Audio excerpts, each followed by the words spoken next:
You think of the plate with the wear in the center?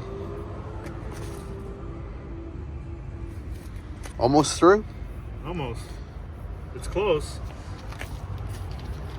What would you say out of that one? Probably another, you could probably push it another 3 months? No, because what happens is it starts going through here this way. Oh. Then it starts getting the connecting rings. Oh, But yeah. even on these pumps, there's no connecting rings. That's actually the hopper. Oh, there's no connecting ring? No. Really? Yeah, because it's got that goofy shape. Like it's almost like a D shape because it transitions down from a 7-inch barrel to a 6-inch opening. What's it look like at the hopper side?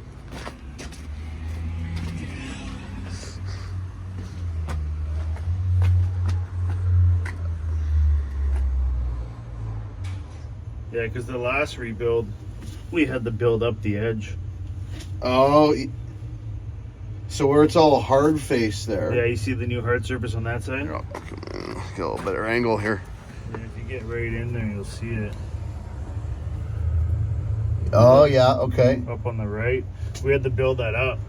Oh, and that's why, because whenever I wash out, see that little bit of grout in there, that little bit of concrete, I can never keep that clean. Oh, yeah. It's probably because of the hard facing. Yeah, it could be. But that's also the side that angles in, right? So those aren't even removable connecting rings. Those are that's actually part of the hopper. Yeah. These ones don't have connecting rings. I think the new VS70s do, but this one doesn't. And see how they're not circular either. Yeah. So it tapers down right in there. And it tapers from the outside in. Yeah, it's like D-shaped. Yeah, the inside's like a straight shot, but Yeah. the outside it's a hard taper. So unlike the TK40, 50, 60 with a 6-inch barrel, does it not have that D shape and the hardened reduction area? I've never worked on one. Oh, well, that's not the answer I wanted. I don't think it does. No. And assuming it doesn't, it's obviously a way more efficient way of doing it, right?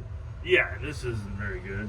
No, it It seems. works just fine, but longevity, it's just gonna wear out. Well, that's part of the reason why this pump sucks for shot creep compared to like a 60 or a 50. Yeah, or the harsh reduction. Any 6-inch cylinder machine. Yeah, the harsh reduction's not very nice. But all this stuff was in decent shape. Yeah, everything, even the chrome sleeve, I'm gonna leave it. Nice. You got a diligent little greaser on this one. And by greaser, I don't mean auto greaser. I mean this guy. Yeah, because that's like 2 years. And this one's still original S-tube, isn't it? Yeah. To my knowledge, it is. Because they're hard faced inside with our mud. The S-tubes last forever. The only thing that ever wears out on the boom pumps is the splines, right? Yeah. Isn't the spline shaft will wear out before the actual tube Yeah, itself? usually. Like this one, I replaced the lever on it a couple years ago. Oh, you did? Okay. Yeah, so it's got a new lever. And when the splines when they're worn out, they become kind of like a knife edge. Is that that's the idea? So those are still nice and square. Yeah, it looks brand new. Yeah, because on the boom pumps with the closed loop hydraulics, when they become knife edge, the tube gets to a certain point where it won't shift anymore, right? It just kind of like seizures almost. Yeah. Isn't that what happened on our 47? It won't shift all the way.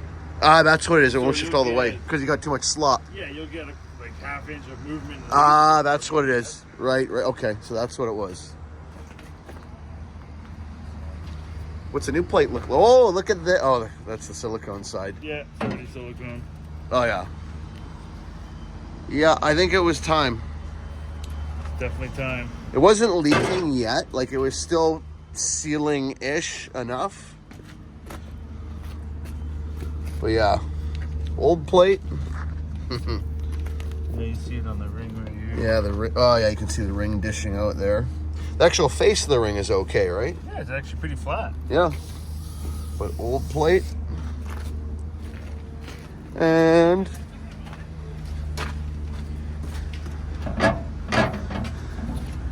new plate. Beautiful. So that is 2 years that ring and plate have been in there. Yeah. So I'm going to say it was probably 600 pump hours. This thing does a lot of jobs, but each job it's actually only pumping for like an hour of pumping, right? Yeah. Oh, you've got it on your records? Look at this rig. Woo-hoo-hoo-hoo. Don't look at my rims. I just drove down the road yesterday. Oh, no, you got your rims splashed, bro. Look at my It's in my bumper. Oh no. Mud flap. I just cleaned it the other It's day. okay. We don't judge. We don't judge.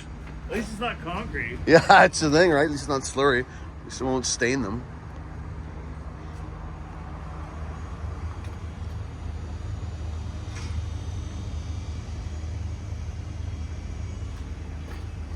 Yeah, you see here.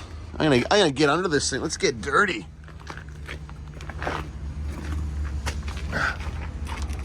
It always builds up right in there, right at the end of that cylinder, because of the hard facing. That's actually a lot. Wow, I should chip that off probably, hey? Yeah, we can chip it off. But yeah, it cakes up right at the end there.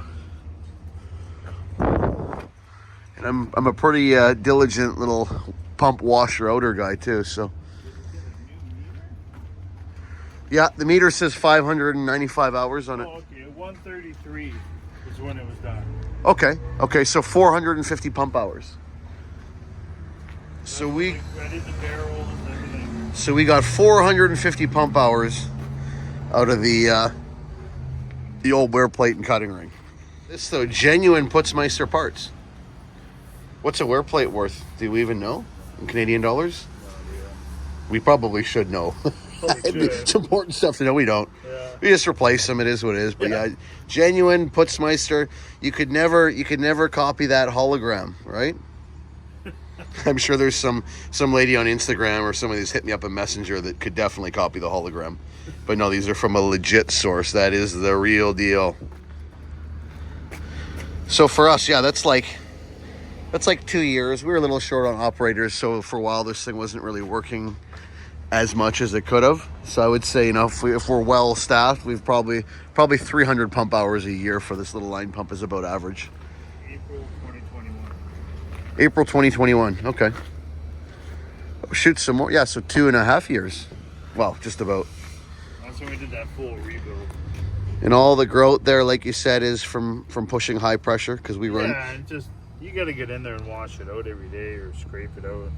Well, I usually do, or at least I thought I did. Yeah, you missed the part. But I'm always doing the 2-inch hose, so it just groats the heck out of it, right? So you smack that with a hammer, that would just fall right off. Yeah, but that's the thing, when it's installed, you can't get to it. Yeah. Because of the flange. Yeah, you need you need a pressure washer or something to get in there. Can I tap it with a hammer just for demonstrative purposes? Oh, look at this little hammer. Yeah. Look at this little guy. A little jabber right there. Here we go. Oh. See, there's still a flange below it. Oh no, never mind, no flange at all. Oh, yeah. That's all just. Oh, it's really in there. Hey? Oh yeah, that's been there a while. Okay. We got grout, but that won't really damage anything. It can wear down the end of the S-tube. Oh, it can. Okay. But even at that, it doesn't really affect anything. Okay. Good stuff. So we're getting a new wear plate, we're getting a new ring, we're getting new seals, and the chrome sleeve is all good? Yeah, chrome sleeve's fine. I just throw new housing in it. I don't bother rebuilding these things. Oh, okay. So it's just the whole unit? Yeah, whole unit, just slap her in there. Cool. And it came apart nice and easy? Yeah, no problem at all. Perfect. It's always nice when you show up and the guy's hopper doesn't have about 30 pounds of concrete caked to it, right? Yeah. Something like that? Yeah. Definitely nice. Okay, well, we'll carry on. But yeah, that's why I like the manual grease ports. Because I can feel the grease go in there and I know it's taking grease. So if you get the auto greaser, you're just kind of assuming. I like the auto greaser because it greases mid-pour. That's a nice benefit, especially if you're doing shotcrete.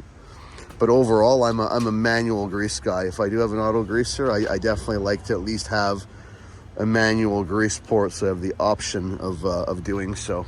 Bit to add. See how I use that the red grease? So that's get a better look here. Red grease, Lucas Red and Tacky, on Project Farm, and I'll add a link here. This is the one I use. Oh, let me dig this out. We got a bit of a mess here. Yeah, Lucas Red and Tacky. So I'd been using just the standard brown grease because it was less messy, but the Project Farm, he tests standard grease versus Lucas Red and Tacky, and it outperforms like crazy, especially in terms of how it actually sticks to the parts. The regular grease just rinses away with water. The Red and Tacky is like, it's on there. So that's why I started using it, and it's the same price. It was actually less money too. The only downfall is because it's Red and Tacky, it gets all over everything. So, but it definitely serves its intended purpose. Well, most excellent. Any last words? Grease your hopper. Grease your hopper, right? Yeah, Grease your hopper, and there's no surprises. So, how many of these do you pull apart and they haven't been greased and they're just trashed? A high percentage? Usually 95%. 95%. 95%. So anything aside from like owner-operator guys are probably trash usually. Yeah. Okay. So. Yeah, it's the first one I haven't done a chrome sleeve on in probably 2 years. Really? Yeah. And that chrome sleeve would add a couple hours of labor and a few $100. You gotta cut it off, warm the new one on, put it on there, and they're a couple $100. All right. So I did a good job. Woohoo! I was a little nervous. I feel good about this. Over and out. Oh yeah, like, share, subscribe ×3. No, I have a new line. My new line is be safe, keep it shiny side up. But it's a line pump, so it doesn't really have any shiny side. So I don't know. Keep the hose side up or something like that. I don't know. If you can think of a better line applicable to a line pump, let me know. We out. Oh, there comes the grease. Beautiful.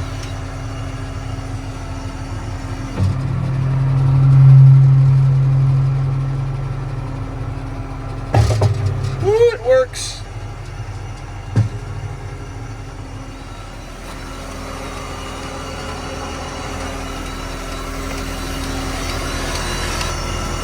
That's what I do whenever I wash out. I do 10 pumps in every nipple while it's soaking over. Yeah, I've got like 15. Yep. Every time I wash out, 10 pumps in each nipple. And then the nipples back here, I just do 5. I don't like too much grease in these ball sockets because sometimes it'll build up in there and it can prevent the S-tube from shifting over all the way. It's not super common, but I have had it happen before.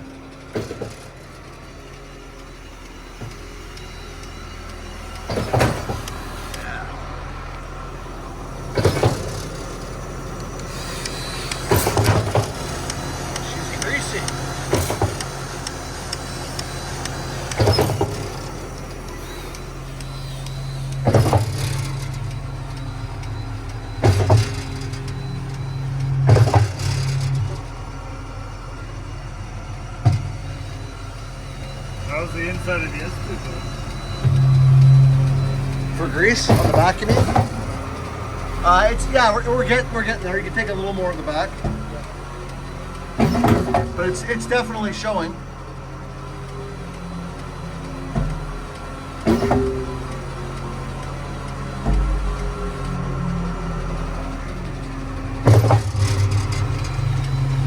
Oh yeah.